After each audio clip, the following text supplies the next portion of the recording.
Alright, so I have currently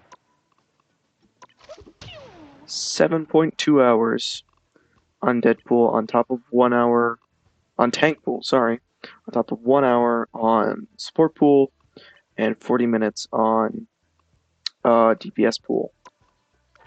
And I just wanted to quickly go over one little tip in practice range for each Deadpool. First off, we're going to start with my favorite, Tank Pool. And my number one tip for Tank Pool is that when your team engages, pop your Deadpool in your area, because the attack speed is busted. So you can go ahead and just pop it, tap people in the head, and probably get a kill or two right out the gate, which is pretty much going to guarantee your team wins that team fight, especially if you go for the supports. The other tip I have for Tank Pool, because I've got two, is if you're ever in a tight situation, say I'm right up here, I'm using my swords. If you double jump back and toss your unicorn, you are going to be pretty much safe. Then you can get a kill, take a picture, you're invincible. Right? And now for DPS Pool. DPS Pool is fun, but he has very little HP. Right? So what you're going to want to do is engage, and then pop your damage redux. Because after you've engaged twice, you will have taken some damage, but not too much that you won't survive.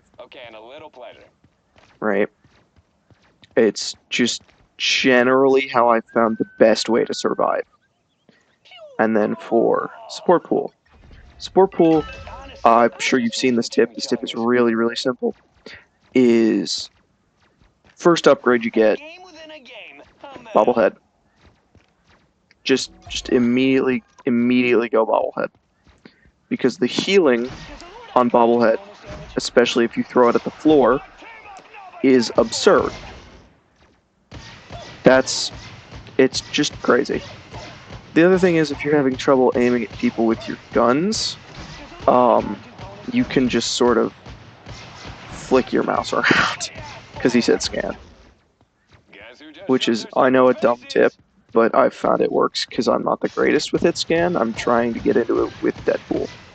So those are my one tips for each form of Deadpool.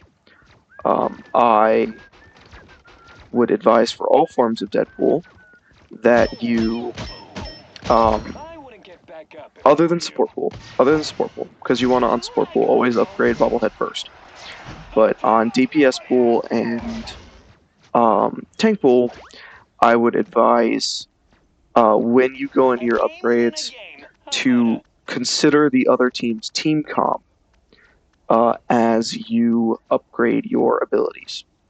Because I've found that with some comps you want to upgrade Deagles, some you want to upgrade Katana, and on tank pool, a lot of times you're going to want to upgrade Hazardous Hijinks first, because it gives you more mobility and more ability to get out when you need to.